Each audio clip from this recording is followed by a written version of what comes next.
പ്രേമം cinema നിങ്ങൾക്കറിയാം, ഒരു ഹിറ്റായി കൂടിയ ഒരു സിനിമയാണ്. ഈ സിനിമ ചിത്രീകരിച്ച ഉളിയന്നൂരിലെ മേൽപ്പാലം. ആ മേൽപ്പാലം കളമശ്ശേരിയിലാണ്. ആ കളമശ്ശേരിയിലെ മേൽപ്പാലത്തിൽ ഇപ്പോൾ LDFിൻ്റെ സ്ഥാനാർത്ഥി പി രാജീവുണ്ട്. അതുപോലെ നടൻ ഷിജു വിൽസണും അവിടെ എത്തിയിട്ടുണ്ട്. ബിപിൻ സി വിജയൻ ഞങ്ങളുടെ പ്രതിനിധി കൂടി അവിടെ നിന്ന് ചേരുകയാണ്. ഈ പാലത്തിലായി പി രാജീവ്.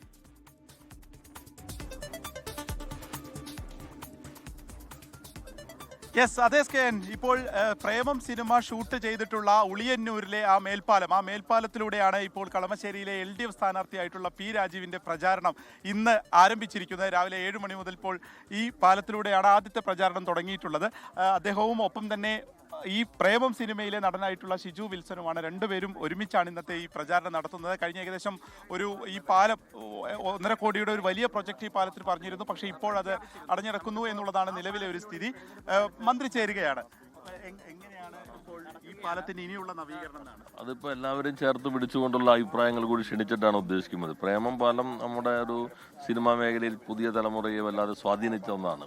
അപ്പോൾ അതിനെ ടൂറിസം സാധ്യത എങ്ങനെ ഉപയോഗപ്പെടുത്താം? ഞങ്ങളിപ്പോൾ ഇവിടെ കളമശ്ശേരി മണ്ഡലത്തിലെ ടൂറിസം സർക്യൂട്ട്, ക്ഷേത്രങ്ങൾ, പള്ളികൾ, മുസ്ലിം പള്ളി, 1000 വർഷത്തോളം പഴക്കമുള്ള സ്ഥാപനങ്ങളെല്ലാം ചേർത്തൊരു പരിപാടി ഇപ്പോൾ സർക്യൂട്ട് ടൂറിസം നടപ്പിലാക്കിക്കൊണ്ടിരിക്കുന്നുണ്ട്.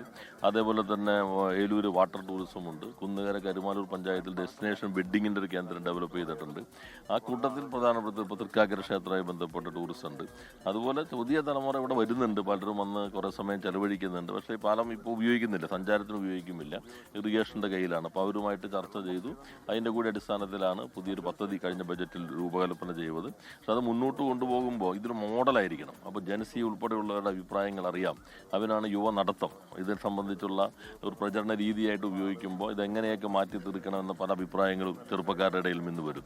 അത് ചെറുപ്പക്കാരല്ലെങ്കിൽ നമ്മുടെ ഒപ്പം ഉള്ളവരാണല്ലോ. കാരണം ഇവിടെയാണ് ഇപ്പോൾ സ്റ്റാർട്ടപ്പ് ഇന്നോവേഷൻ സെൻറ്റർ പുതിയ തലമുറയുടെ, അത് ഇപ്പോൾ നമ്മുടെ ഈ കാലയളവിൽ വികസിപ്പിച്ചെടുത്താണ്. അതുപോലെ ഗ്രഫീൻ്റെ പുതിയ സംവിധാനങ്ങൾ, science city, startup village, maker village, ഇതെല്ലാം തന്നെ നന്നായി ഡെവലപ്പ് ചെയ്തിട്ടുണ്ട്. അപ്പോൾ ചെറുപ്പം എപ്പോഴും ഇത്തരം കാര്യങ്ങൾക്കൊപ്പമാണ് നിൽക്കുന്നത്. ഒപ്പം തന്നെ എല്ലാവർക്കും ഇവിടെ തൊഴിലെടുക്കാൻ കഴിയുന്ന സാഹചര്യം കൂടി നമ്മൾ നോക്കിക്കൊണ്ടിരിക്കുകയാണ്.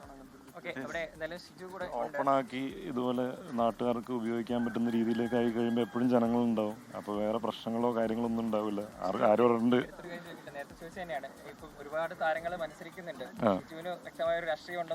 അതെ, എനിക്ക് വ്യക്തമായിട്ടുള്ള രാഷ്ട്രീയമുണ്ട്. അങ്ങനെ ചോദിച്ചു കഴിഞ്ഞാൽ അറിയില്ല. ഞാൻ പറഞ്ഞില്ലേ, നന്നായിട്ട് പ്രവർത്തനം നടത്തുന്ന പാർട്ടി അതുപോലെ തന്നെ പ്രസ്ഥാനവും വിജയിക്കട്ടെ എന്നുള്ളതിനെ പറയുന്നത്. നമ്മൾ ഈ പറയുന്ന ഞാനടങ്ങുന്ന നാട്ടുകാർക്ക് വേണ്ടിയിട്ട് പ്രവർത്തിക്കുന്ന ആളുകളാണ്. അപ്പോൾ ഒരു വിജയിക്കട്ടെ എന്നുള്ളത്.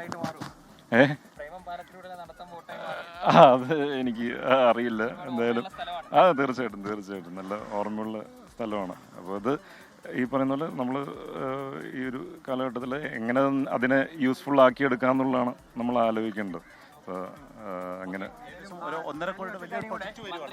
അതെ എന്താ വോട്ടർമാരോട് പറയാനുള്ളത്? തെരഞ്ഞെടുപ്പാണ്, അത് ഏറ്റവും പ്രധാനപ്പെട്ട ഒരു തെരഞ്ഞെടുപ്പ്. അതെ, ഇപ്പോൾ ഞാൻ പറയുന്നത്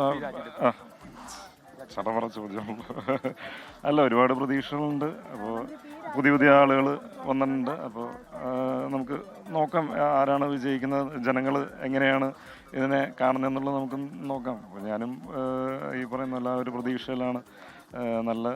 നന്നായിട്ട് പ്രവർത്തിക്കുന്ന ടീമുകളും അതുപോലെ തന്നെ ഈ സിനിമാ മേഖലയിൽ നിന്ന് ഒരുപാട് പേര് മത്സരിക്കുന്നുണ്ട്, രമേശ് പിഷാരടി ഉൾപ്പെടെയുള്ളവർ. അപ്പോൾ അതെങ്ങനെയാണ് അതിനെ കാണുന്നത്?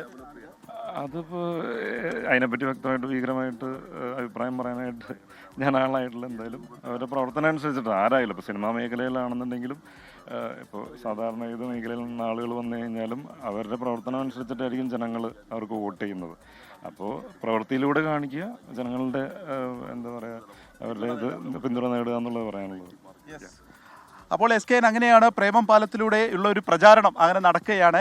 ഇനി ഈ പാലത്തിൻ്റെ ഒരു വലിയ ഒരു പ്രൊജക്റ്റ്, അതായത് ഇതിപ്പോൾ അടഞ്ഞു കിടക്കുകയാണ്. ഇതിനെ നവീകരിക്കുന്നതിന് വേണ്ടിയിട്ടുള്ള 1.5 കോടിയുടെ ഒരു പ്രൊജക്റ്റാണ് LDF സ്ഥാനാർത്ഥി പി രാജീവ് മുന്നോട്ട് വയ്ക്കുകയും ചെയ്യുന്നത്. Okay, thank you. Bipin C വിജയനാണ് പ്രേമം പാലത്തിൽ നിന്ന് വിവരങ്ങളുമായി നമുക്കൊപ്പം ചേർന്നത്.